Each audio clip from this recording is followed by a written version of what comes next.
For my next project, I wanted something a little smaller, a little simpler. Now, recently, John designed a Greene Greene style frame around these vintage patent prints that we sell. And the result looks really cool, so I thought I'd adapt it. Now, the vintage print that I have is from my hometown, but instead of being vertical, it's a horizontal.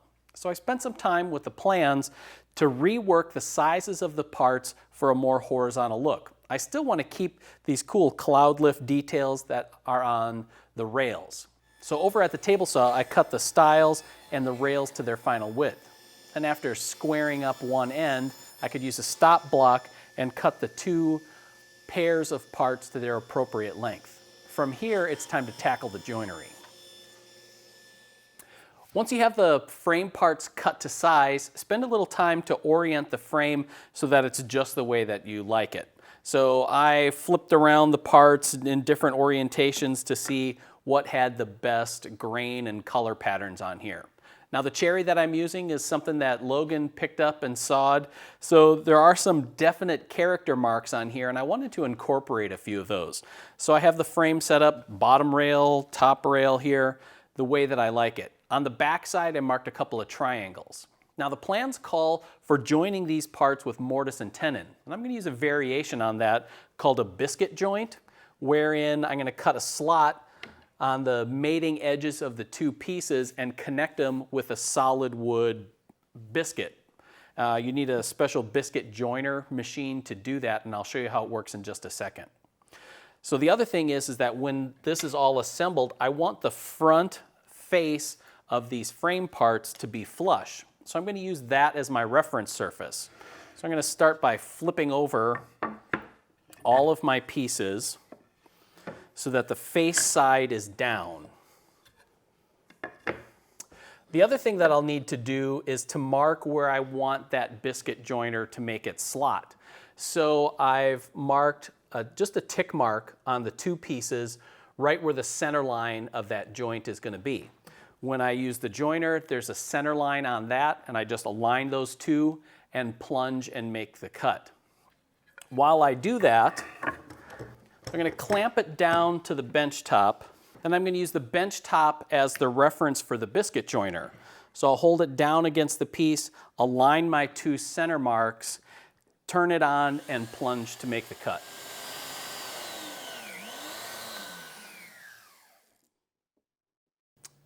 All right, before we can glue up the frame pieces, there are a few more steps that we need to take care of.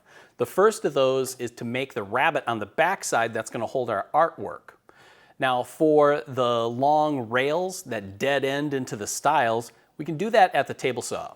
The other reason I want to do that at the table saw is because that's a pretty wide rabbet because of the shaping, those cloud lifts that we're going to form on those a little later on. So I set up a dado blade and an auxiliary fence and made a few passes along each of those parts to create that wide rabbet. Now on the stiles, we don't want the rabbet to be exposed on the ends, so we're going to do a stopped rabbet.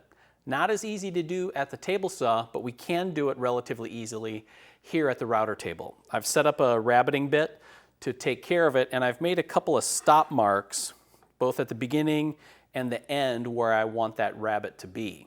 So what I'll do is turn the router on, pivot the workpiece into the spinning bit right where the bit emerges from the fence. Then I'll run the workpiece along the edge, and then once the pencil line gets to where the bit enters the fence, I can pivot it away. It's a pretty easy process. Just take your time as you go along.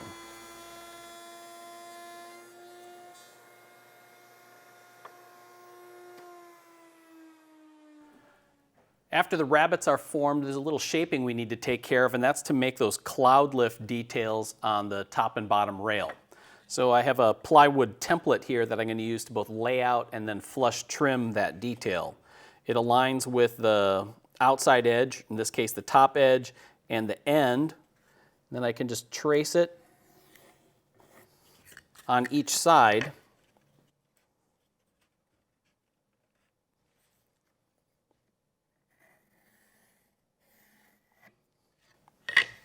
And over at the bandsaw, we'll cut it to rough shape and then head over to the router table and use a flush trim bit to clean up the edge and give me a nice smooth profile.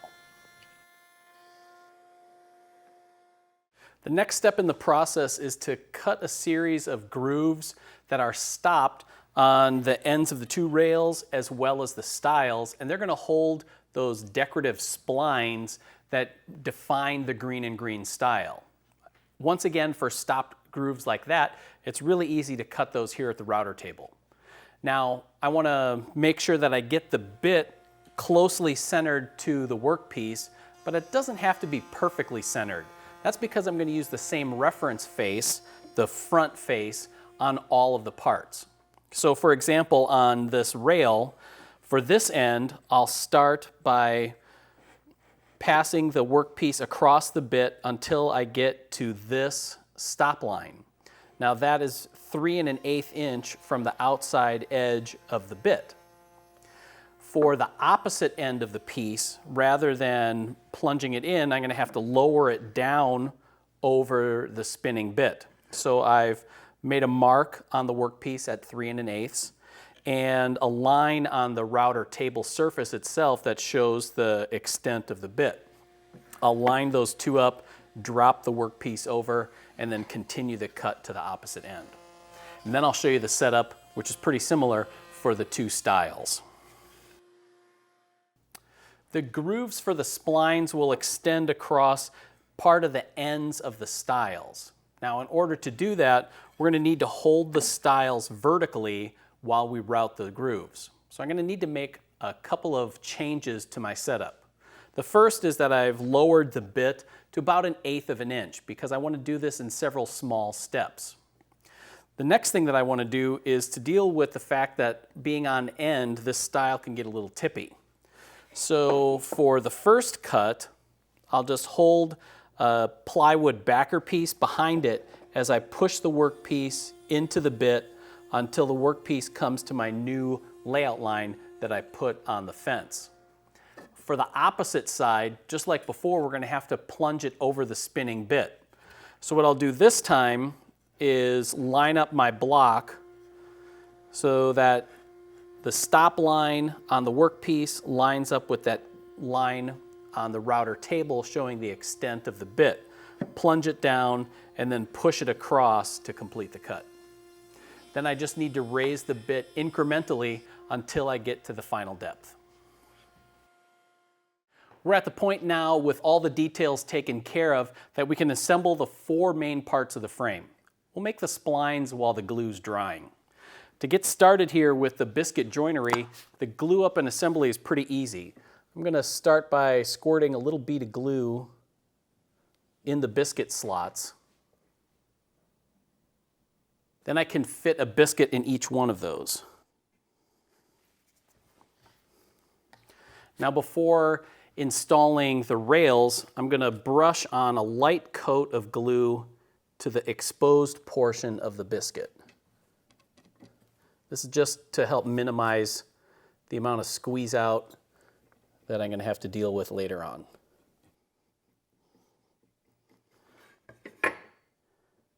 Once the pieces are fit together, I can begin to apply clamping pressure. And a couple of things that I'm keeping an eye on is making sure that the joint faces are as flush as possible. And the frame is designed to have an 1/8 inch offset between the top edge or the bottom edge of the rails and the ends of the stiles. So I have an aluminum setup block here that I can use, and then a micro adjuster here to make sure that that offset is correct.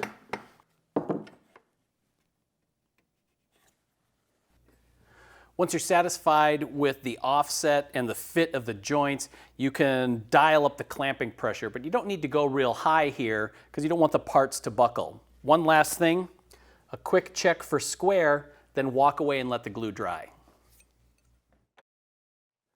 When last we left our Intrepid picture frame, it was in the clamps after assembling the 4 parts. Now that the glue's dry and the clamps are off, what we need to do now is do a little squaring up of some things. The first thing that we're going to do is square up the rabbet on the back face of the frame where the artwork is going to go. So you'll remember that we did the stopped rabbet on the 2 long stiles here.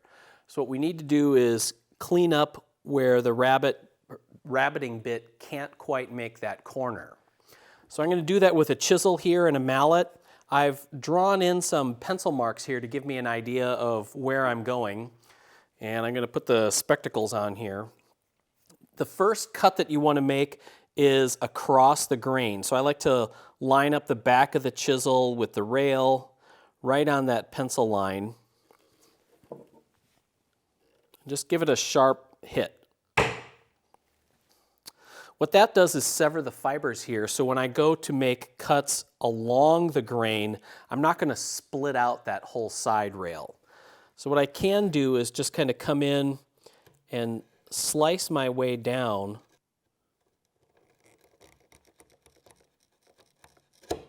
as I go, and then I can come back horizontally and clean up where that is. So it's just a matter of kind of chopping and cleaning up.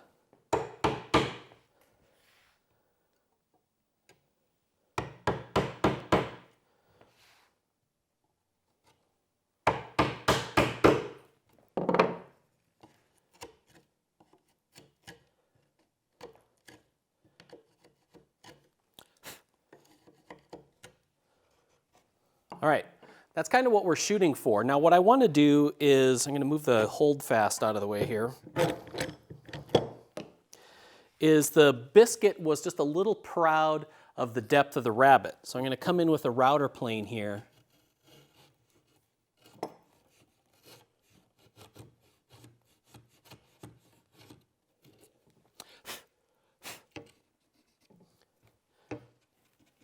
And clean up that. I'm going to do the same thing over here on my remaining corner. Then we're going to talk about cleaning up the slots that we made for the splines. The second part of our job that we need to do that's going to tackle some squaring things is the slots for the splines that are cut on the top and bottom edges of the frame. Now you can see what the completed one looks like over here. It's similar to what we did with squaring up the routed rabbet. However, here we're working with two different grain orientations. So on this end of the slot, we have the long grain of the rail, and I'm going to chop down across its end grain. On the other side, we're working on the end grain of the stile. So you notice that the chisel is going to behave quite a bit differently as you make each of these cuts. I find that this end is going to be a lot easier to do than the opposite end. But all in all, the job takes about a minute or so. I'm going to start by lining up right on the end and then coming straight down with a couple of mallet blows.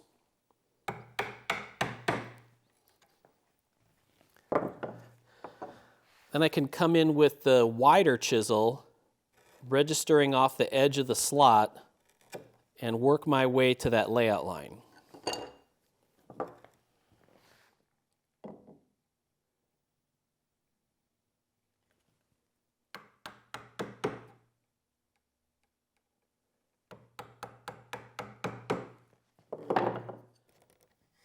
We'll do the same thing over on the other side.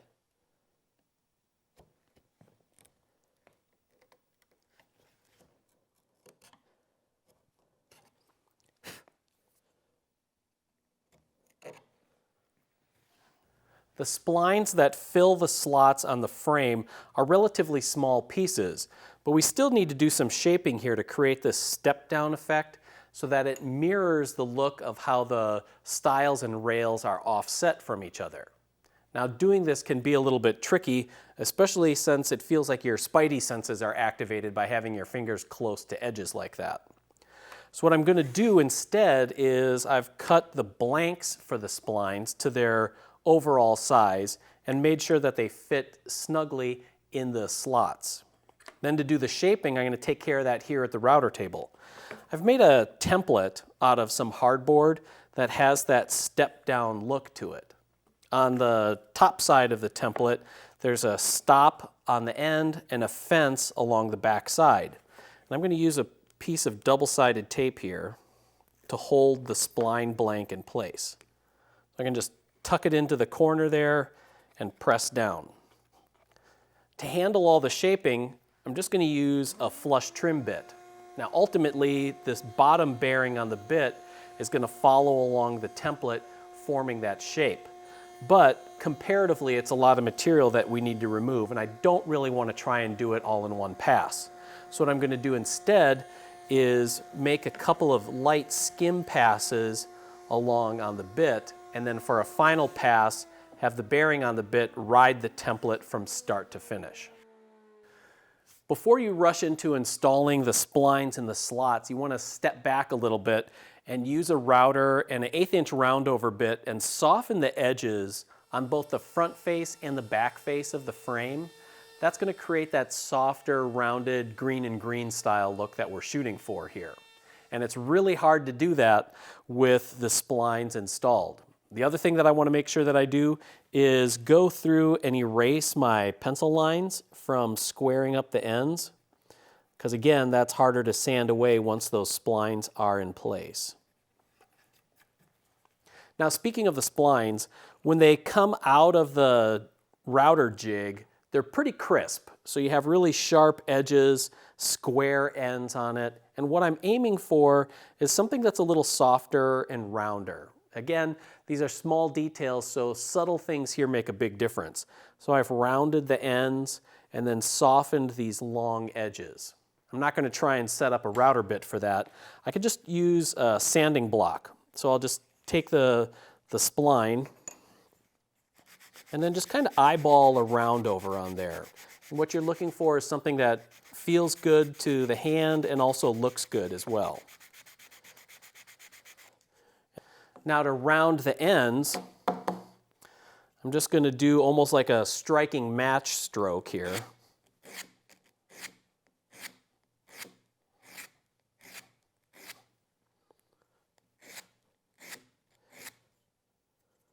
Again, just kind of go till it looks good.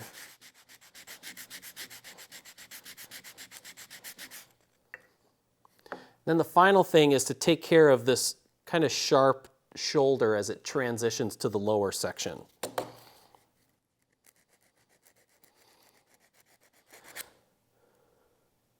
And there we go, that looks good to me. To install them, I'm going to run a small bead of glue on the inside of the slot. Then I want to use a little paddle on the end of the glue brush to get glue on those long grain surfaces.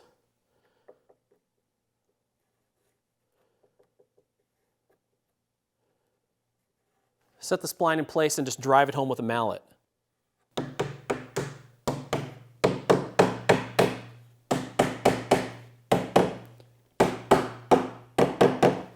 There we go. Quick do the other one here. Like I said, it's a subtle detail, but it makes a big impact on a frame like this. The other detail that we want to add on our picture frame is a set of square, button-like accents to the front. They look like a pegged mortise and tenon joint, but the emphasis really here is on its aesthetic look. So what I've done is marked a corner location all the way around on the frame. And then what I want to do is create a little square hole. It sounds tricky, but there's kind of an easy workaround for it. Now what matters here is getting that recess as square as possible. So what I'm going to do is use the chisel from my hollow chisel mortiser set, just the outer chisel part, because it's perfectly square and exactly the right size that I need. And I can line up the prongs on that mortise chisel with my layout lines, and then give it a couple of hits with the mallet.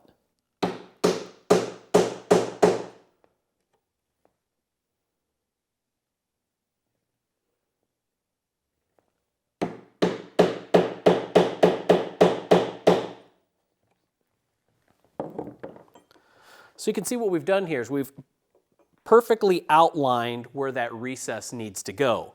Now I'm going to come back with a chisel that matches the width of that hollow chisel and kind of connect the dots on the corners and get those layout lines a little bit deeper.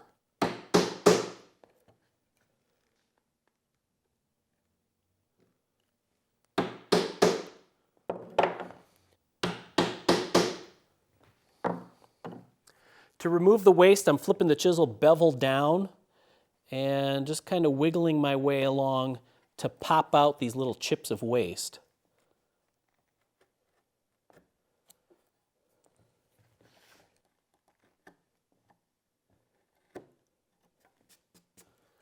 There we go. I'm shooting for something about 3/32, 1/8 of an inch deep here, just because I need to create a registration point for those buttons. I don't really need to go down too far. It's a pretty simple process, and in short order, you'll get all the way around the frame. All right, after making the square recesses, we need to make the plugs that are going to fit in there. They're going to be wee little things. So what I want to do is actually start with a much larger blank, because it's just going to be a lot easier to work on. If you have a couple of blanks, it can speed up the process quite a bit. So what I'm going to do is soften each end of the blank here. I can just clamp it in the vise. And I'm just going to use a sanding block with some 120 grit sandpaper.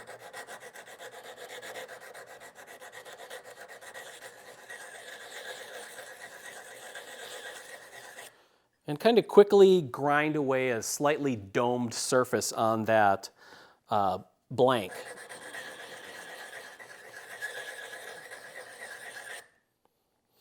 All right, to smooth things out and refine it, I have 180 grit sandpaper adhesive back that I've just folded over on itself. And I'm going to use it in a shoe shine motion.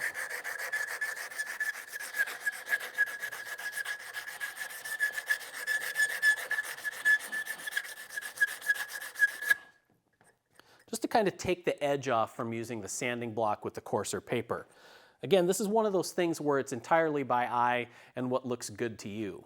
Once it's all set, and I think I'm okay with that, I want to cut it to size. Now something tiny like this at the miter saw or the table saw is just asking for trying to sort through all the sawdust in the bottom of the saw and try and pick out your little piece.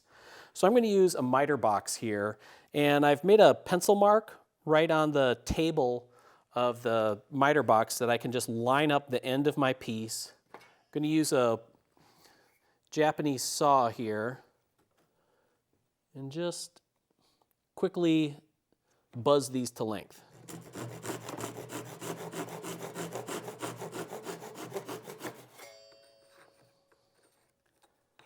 All right, to glue them in place, I'm going to use the Quick and Thick because I don't want it oozing around here. And I just need a little bit in the bottom of the recess. And just press those guys home.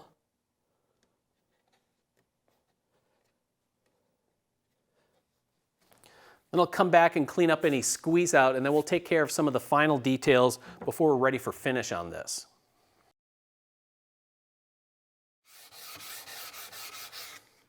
We've come to the best worst part of the project. Everything's done and all glued up, all the details are in place, and you're just about ready to apply finish. And it's usually at this stage that I kind of jump the gun and put finish on before I'm really ready. So it pays to take a little extra time and just double check all of your surfaces. You know, like make sure some of the areas around, like where these plugs went in place, you know, that there's no extra glue globs or pencil marks or things like that that you don't want locked in once you put a finish on it. Now, one of the things that I've done, especially since we're going with kind of a softened, relaxed look on this project, is to just take some fine sandpaper and even though we routed the edges, just go over them again.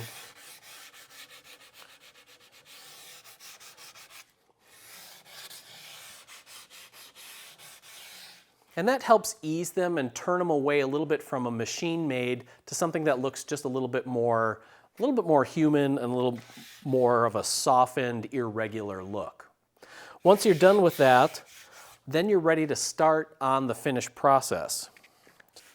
You know, one last thing on surface prep. Throughout this project, I've tried to go over my edges and keep the face of it in a smooth, sanded state, so that once I get to this point, there's not a lot of heavy final sanding that I need to do. It's more of the cleanup stuff.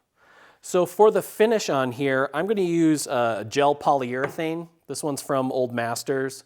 What I like about it is that the polyurethane is going to bring out the natural colors in the cherry. It's going to darken these plugs and splines and really give it a nice look, and it's going to allow the cherry to age to that reddish brown that we all really want. Being a gel means I can control the product as it goes on, so it's going to be a little bit easier to do. I'm just going to use a foam brush to apply it. We're going to go kind of heavy on the application, especially on these parts where you can see and I can't. And here's where it's the best part, because we really get to see as the oil in the gel polyurethane hits that cherry and starts to soak in, where it's bringing out those colors and grain patterns and mineral streaks, all that kind of stuff.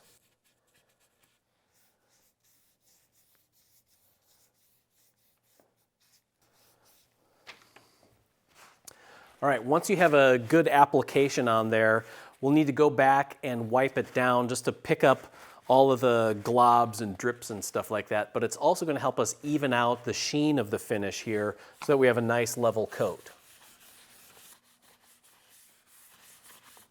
And here's really the beauty of working with gel polyurethane is because you can just keep working at it and not feel like you're going to take too much off or that it's going to dry on you too quickly, that it's just going to be too late. So there's plenty of time here to work.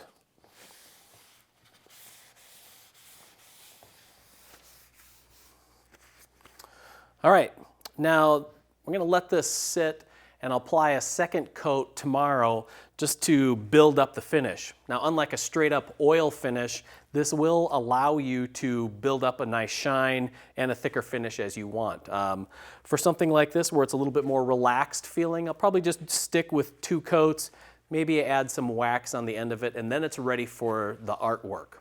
Like I said at the beginning, the wood I chose for this definitely had some character to it, and the polyurethane is really bringing out those unique features of this material. So also, like an oil finish, when you're done with your cloth, you want to spread it out, lay it out flat so that it can dry to avoid any chance of combustion. So we'll come back when I have this all ready and the frame mounted.